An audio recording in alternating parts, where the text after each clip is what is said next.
దేవుని నామమునకు మహిమ కలుగును గాక. ప్రభునందు ప్రియులరా, మీ అందరికీ ప్రభువు రక్షకుడునైన క్రీస్తు యేసు పరిశుద్ధ నామంలో శుభములు. మొదటి తేదీ డిసెంబర్ మాసము 2025 సంవత్సరం వచ్చేసాం కదా. చివరి మాసము ప్రారంభమైపోయింది కదా, క్రిస్మస్ దినములు. అయితే మొదటి దినము నుంచి చివరి దినము వరకు అనేక మందికి ఆతిథ్యము చేసి దేవునికి పండుగ చేయదుము గాక, దేవుని కొరకు గొప్ప కార్యములు చేయదుము గాక, దేవుడు మన కొరకు గొప్ప కార్యములు చేసేను గాక. దేవుడు అంటే ఒకటి, expect great things from God and attempt great things for God. అంటే దేవుని కొరకు మనము గొప్ప కార్యాలు చేసినప్పుడు దేవుని యొద్ద నుండి గొప్ప కార్యాలు మనము పొందుకుందుము గాక. ఈరోజు అటువంటి వాగ్దానము ఈ మొదటి తేదీ దేవుడు మనకిస్తుంది. నీవు నీ ధాన్యమును, నీ ద్రాక్షారసమును, నీ నూనెను కూర్చుకుందువు. నీవు నీ ధాన్యమును, నీ ద్రాక్షరసమును, నీ నూనెను కూర్చుకుందువు. 3 ఉన్నాయి కదా, ఒకటి ధాన్యము, 2 ద్రాక్షారసము, 3 నూనె. మొట్టమొదటిది పోషణ, రెండవది సంతోషకరము, మూడవది నిన్ను దేవుడు అలంకరించే, అభిషేకించే విధానము. కాబట్టి మనము నేర్చుకోబోతున్నాం. ద్వితీయోపదేశ కాండము 11వ అధ్యాయము 14వ వచనం. పూర్తి వచనము, మీ దేశమునకు వర్షము అనగా తొలకరి వర్షము, కడవరి వర్షము దాని కాలమున కురిపించదను. అందువలన నీవు నీ ధాన్యము, నీ ద్రాక్షరసము, నీ నూనెను కూర్చుకుందువు. ఇది వాగ్దానం.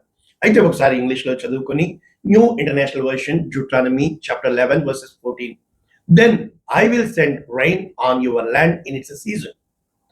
నీ భూమి మీద, నీ దేశము మీద నేను వర్షమును దాని కాలములలో అనగా both autumn and spring rains, అంటే అటు ఇటు కూడా నేను తొలకరి వర్షము, కడవరి వర్షము పంపించదను. So that you may gather in your grain, new wine and olive oil. చూసారా, ఆలివ్ ఆయిల్, ఒలీవల నూనెను మరియు ద్రాక్షరసము, అదే విధముగా నీ యొక్క ధాన్యము. ఈ వాక్యములు మనము ఏ విధముగా నేర్చుకోవచ్చు? ఒక్కసారి ఆలోచన చేస్తే నేను తిరిగి పంపించదను అన్న భావము ఇక్కడ చూడగలుగుతున్నాం.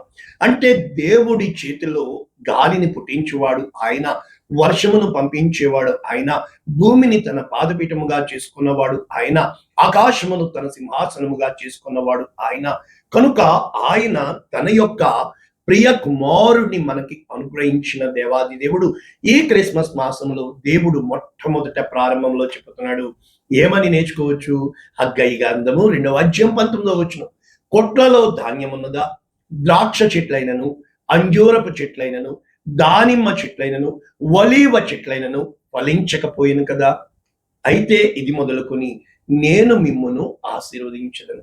అంటే నీవు మొట్టమొదట నీడ విలువ తెలియాలి అంటే ఎండలో ఉండాలి. చల్లదనం విలువ తెలియాలి అంటే ఆ వేడి నీకు తెలియాల. ఆకలి సమృద్ధి నీకు తెలియాలంటే ఆకలితో ఉండడం తెలియాల.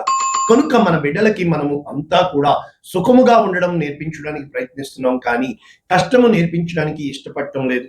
దేవుడు తన బిడ్డలకి సమస్తమును నేర్పించుటకు 40 సంవత్సరములు వారిని ఆ అరణ్య మార్గములో నడిపించినట్లు మనము చూడగలుగుతున్నాం.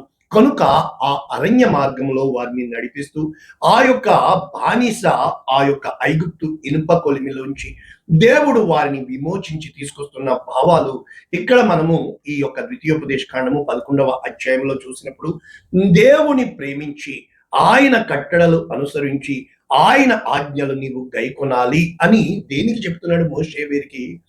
యెహోవా చేసిన శిక్షను, ఆయన మహిమను, ఆయన బాహుబలమును, ఆయన చాపిన చేతిని ఇక్కడ దేవుడు చేసిన కార్యాలు నెరవేరుస్తూ, అంటే వారికి జ్ఞాపకము చేస్తూ, ఐగుప్తు రాజైన ఫరోకు, అతని సమస్త దేశమునకు ఆయన చేసిన సూచక క్రియలు, మరి ఏ విధముగా ఎర్ర సముద్రమును 2 పాయలుగా చేసి దేవుడు నిన్ను ఈ స్థలమునకు వచ్చే వరకు ఎడారిలో నడిపింప చేసి ఉన్నాడో, అదే విధముగా రూబేనీయుడైన ఎలియాబు కుమారులైన దాతాను, అబీరాములకు చేసిన పని అనగా భూమి నోరు తెరిచి వారిని, వారి ఇండ్లను మింగివేసిన సంగతి మీరు చూసి ఉన్నారు. కనుక యెహోవా చేసిన గొప్ప కార్యములన్నీ మీ కన్నులు చూసినాయి. కనుక మీరు బలము కలిగి స్వాధీనపరుచుకుంటకు వెళ్ళుచున్న దేశము అనగా పాలు తేనెలు ప్రవహించు దేశములో మీరు దీర్ఘాయుష్మంతులై ఉండాలి. అంటే ఐగుప్తు వంటి దేశము కాదు ఇది.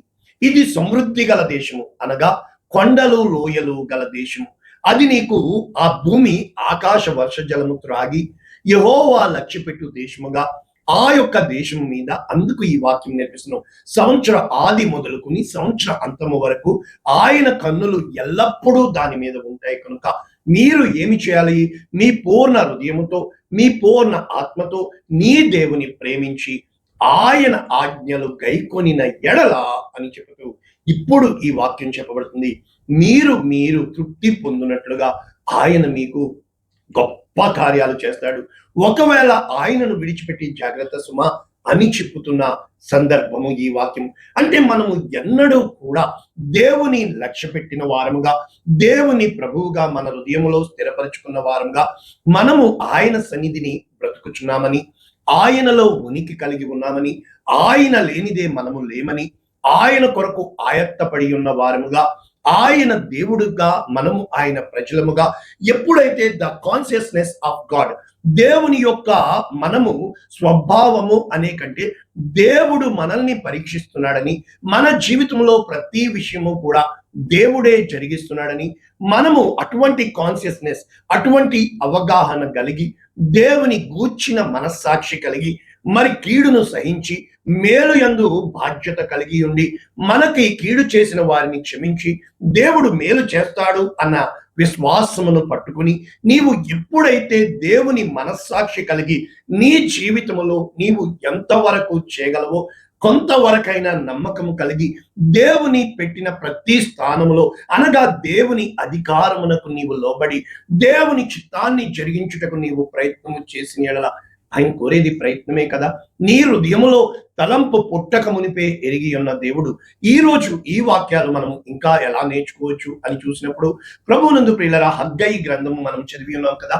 ఇది మొదలుకొని నేను మిమ్మల్ని చాలా మంది అంటారు, కొత్త సంవత్సరం వచ్చింది ఏంటి అన్ని పాతవే. కాదు కాదు కాదు కాదు భూమి తన చుట్టూ తాను తిరుగుట ఒక దినమని, భూమి తన చుట్టూ తాను తిరిగి సూర్యుని చుట్టూ తిరుగుట ఒక సంవత్సరమని, మరి గత సంవత్సరంలో మనము నడిచి వచ్చిన ఆ ఇరుకు మార్గము, ఆ కన్నీటి లోయలు, కాలము అనేది ప్రతి దానికి పరిష్కారమని, ఈ కాలము ఆయన తన చేతుల్లో ఉంచుకున్నాడని, కాలమునకు కర్త ఆయన అయ్యున్నాడని, మన కాలగతులు ఆయన వశంలో ఉన్నవని నిన్ను నేర్చుకున్న ప్రకారము ఇక్కడ హబక్కూకు రాస్తూ ఉంటాడు. ఏమని? తను ఒక దర్శనము దేవుని యొద్ద నుండి పొందుకున్నప్పటికీ అది ఆలస్యమైనప్పుడు దేవుడు చెప్తున్నాడు, ఖచ్చితముగా అది నెరవేరును, కానీ నీతిమంతుడు విశ్వాసము మూలముగా జీవించును.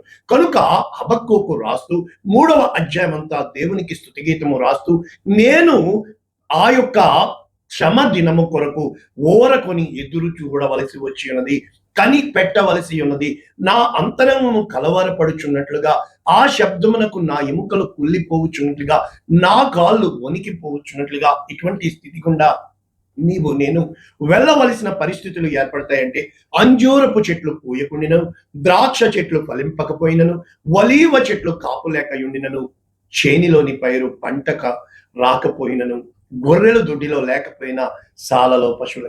ఈ పరిస్థితుల గుండా నేను వచ్చి మీకు నేర్పిస్తున్నాను. సమస్తము చేయువాడు దేవుడని, పిలిచిన దేవుడు నమ్మకస్తుడని, నీవు ఆ యొక్క అనుకువ కలిగి అన్నీ ఉన్నప్పుడు కాకుండా, అంటే అన్నీ ఉన్నవాడికి తీసేసి చూడు, వాడి గుణము బయటపడుతుంది. ఏమీ లాని వాడికి ఇచ్చి చూడు, వాడి గుణము బయటపడుతుంది. కనుక యోబుకి సమస్తము కలిగి ఉన్నప్పుడు తీసేసి చూడు అన్నప్పుడు యోబు నిబ్బరము కలిగి తన గుణమును పాడు చేసుకోలేదని, దేవుడు తిరిగి సమస్తము ఇచ్చాడని, మోషేని రాజ్య భవనము నుంచి తీసివేసి పేడలో ఆ యొక్క ఎడారిలో దేవుడు విడిచిపెట్టిన ఆ యొక్క ఎడారిలో సైతము దేవుడు నమ్మకంగా మోషే ఉన్నప్పుడు తిరిగి అద్దే ఐగుప్తుకి పంపించి ఆ యొక్క గొప్ప విమోచకుడిగా దేవుడు వాడుకున్నాడని, ఆ పేడ కుప్పలో పెంట కుప్పలో ఉన్న దావీదుని, గొర్రెల దొడ్డిలో తిరుగుతున్న దావీదు దొడ్డి స్వభావము కలిగిన వాడు కాదని, ఆ యొక్క దొడ్డిలో ఉన్న బుద్ధిని బట్టి కాదని, దావీదు హృదయము విశాలము చేయబడినదని, అనేక మందికి న్యాయము తీర్చువాడిగా దేవుని హృదయానుసారుడిగా ఉన్నాడని, దావీదుకి ఏమీ లేని దావీదుకి సమస్తము ఇచ్చి చూశాడని, ఏమీ లేని ఆ బానిసైన యోసేపుకి సమస్తమును ఇచ్చి లోకానికి చూపించాడని, దానియేలుకు ఏమీ లేని యుద్ధ ఖైదీకి సమస్తము ఇచ్చి లోకానికి తన మహిమను చాటిన దేవుడు ఈ రోజున లేడా? ఉన్నాడుగా. ఆయన సమస్తము చేయగలడని, యెహోవా ఆశీర్వాదము ఐశ్వర్యము నిచ్చునని, ఆయన ఆకాశము ఆయన చేతుల్లో, భూమి ఆయన చేతుల్లో ఉందని మనము లో దెబీరు అది నేర్చుకున్నామని ఒక్క పిలుపు పంపించి మెఫీబోషెతును రప్పించి ఒక్క పిలుపు పంపించి ఆ యొక్క యోసేపును తీసుకొచ్చి సింహాసనం మీద కూర్చుండబెట్టిన దేవుడు నీకు నాకు చేయగలడని దేవుణ్ణి నమ్మి చాలా మంది నన్ను అంటుంది, ఆ కాలం వేరే ఈ కాలం వేరే. నేను నేర్చుకుని మీకు నేర్పిస్తున్న కాలము ఏ కాలమునకైనా సాటిగా అయిన దేవుడు నా దేవుడని, కాలాన్ని బట్టి మన గుణము మార్చకుండా ఎండకి ఏ గండ అంటే ఏ ఎండకి ఆ యొక్క ఇది గొడుగు పట్టేవారముగా ఉండకూడదని, ఏ సమయమందైనా ఏ స్థితి అందైనా స్తుతించే వారముగా ఉండాలని, మన గుణాన్ని కాపాడుకునేవారుగా ఉండాలని, అనేక మందికి భోజనము పెట్టేవారిగా ఉండాలని, ముఖ్యంగా దేని నిమిత్తము నీవు పట్టబడ్డావో, దేని నిమిత్తము నీవు పిలువబడ్డావో ఆ పిలిచిన పిలుపు ఇచ్చిన దేవుడు నమ్మకస్తుడని ఈ యొక్క హబక్కూకు గ్రంథంలో నేను యెహోవా యందు ఆనందించెదను, నా రక్షణకర్త అయిన దేవుని యందు నేను సంతోషించెదను. ఇవే మాటలు యోబు చెప్తున్నాడని, ఇవే మాటలు దావీదు చెప్తున్నాడని, ఇవే మాటలు అనగా మనము పరిశుద్ధ గ్రంథంలో 4 స్థితులు ఉన్నాయని, ప్రతి ఒక్క స్థితి మన మొదటి స్థితి అని, అయితే ఆ మొదటి స్థితిలో మనము ఏమి చేసినా దానిని బట్టి తీర్పు ఉంటుందని, అది 2వ స్థితి అని, అయితే ఆ స్థితిని బట్టి కృంగిపోకుండా మనము ఒదిగిన వారమై, దేవుణ్ణి ఘనపరిచిన వారమై, దేవుని కోసం ఎదురు చూసిన వారముగా 3వ స్థితిలో మనము మనల్ని తగ్గించుకొని దేవుణ్ణి ఉపవాసం ఉండి సహవాసం ఉండి కన్నీరు కాచి ఆయన కొరకు నిలబడినప్పుడు అప్పుడు 4వ స్థితి రిస్టోరేషన్, తిరిగి నీకు సమస్తము దయచేస్తాడని, నిన్ను అనేక మందికి తరతరాలకు ఆశీర్వాదంగా ఉంచుతాడని, ఎప్పుడైతే ప్రభువు యెహోవాయే నాకు బలము, ఆయన నా కాళ్ళను లేడి కాళ్ళ వలె చేయను, ఉన్నత స్థలముల మీద ఆయన నన్ను నడువ చేయను అని నువ్వు చెప్పేవాడిగా ఉండాలి అని చెప్పి, నీ నిరీక్షణ ఎంత మాత్రము కూడా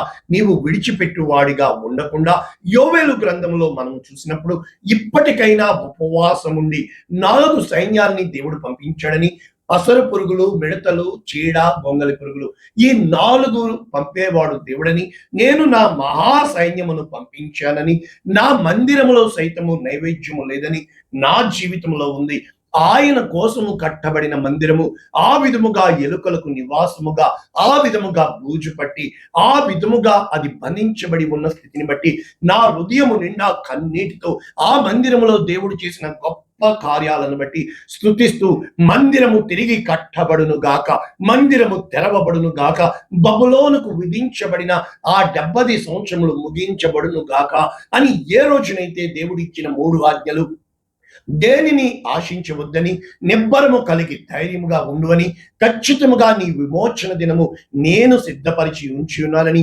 ఎప్పుడైతే నీవు కృంగిపోకుండా మనుషులు నీకు చేపిస్తున్న చెడుతనాన్ని బట్టి ఆ చెడుతనము నీ హృదయములో రాకుండా, నీ చుట్టూ రాళ్ళు ఉన్న ఆ రాళ్లలో వజ్రము వలె, నీ చుట్టూ బురద ఉన్న ఆ బురదలో ఆ తామర పుష్పము వలె, నీ చుట్టూ కూడా మరి ఎటువంటి భయంకరమైన చీకటి ఉన్నా కూడా ఆ చీకటిలో నక్షత్రము వలె, నీ చుట్టూ కూడా ఎంత మాత్రము పరిస్థితులు అననుకూలముగా ఉన్నప్పుడు ముళ్ళతో నింపబడిన ఆ ముళ్ళ మధ్యలో నీవు షారోను పుష్పము వలె, ఒక నిమ్మకాయల చెట్టు నాకు తర్వాత తెలిసింది చుట్టూ ముళ్ళు ఉంటాయని, నీవు దానిలో ఫలించే అటువంటి పండుగా ఉండాలని, నీవు ఏ రోజు కూడా నీ చుట్టూ ఉన్న పరిస్థితులను బట్టి కాక, నీ చుట్టూ నీళ్లు ఉన్న ఆ యొక్క ఓడ నీటిలో తేలియాడేదిగా, నీవు ఓడలో నీ యొక్క ఎవరైతే ఎక్కి ఉన్నారో ఆ ప్రయాణం చేస్తున్న వారిని ఆ ఓడ అలలకి కొట్టబడినా కూడా నీవు ఆ దరికి చేర్చేవాడిగా ఉండాలని, అటువంటి జీవితము నీవు కలిగి ఉండాలని,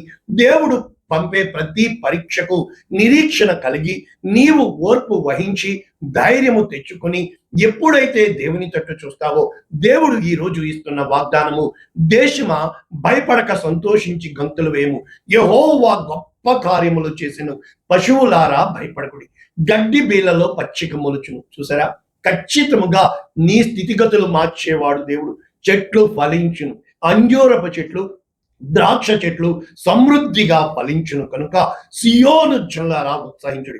7-fold బ్లెస్సింగ్ ఇక్కడ చెప్పబడుతుంది.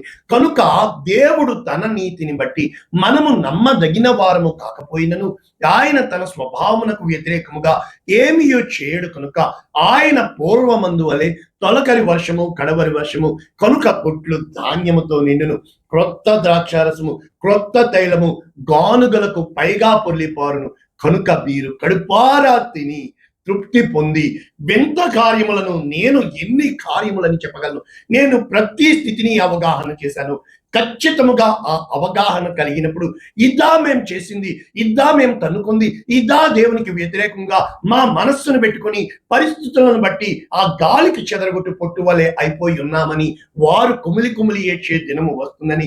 అయితే నీవు ఎప్పుడైతే దేవుని మీద నిబ్బరము కలిగి విశ్వాసము కలిగి నిరీక్షణకు ఆధారము కలిగి, నిరీక్షణకు ఆధారము లేనప్పుడు అబ్రహాము నిరీక్షణ కలిగి ఉండి నమ్మినట్లుగా నీవు ఖచ్చితముగా ఈ దినము ఉన్న పరిస్థితులు రేపు ఉండవని, బానిస కుమారుడైనటువంటి బానిసైన యోసేపుని దేవుడు సింహాసనం మీద కూర్చుండబెట్టినట్లుగా యుద్ధ ఖైదీ మరీ ఘోరమైన స్థితిగతులలో పట్టబడిన ఆ యొక్క, ఇంకా చెప్పాలంటే బానిస కంటే హీనమైన బ్రతుకులో ఉన్న దానియేలుని ఆ యొక్క సింహాల గుహలో వేసి సైతం పరీక్షించి సింహాసనం మీద కూర్చుండబెట్టి ఉన్న దేవుడని, నీ దేవుడు నిన్ను ఎంత మాత్రము విడిచిపెట్టే దేవుడు కాదని.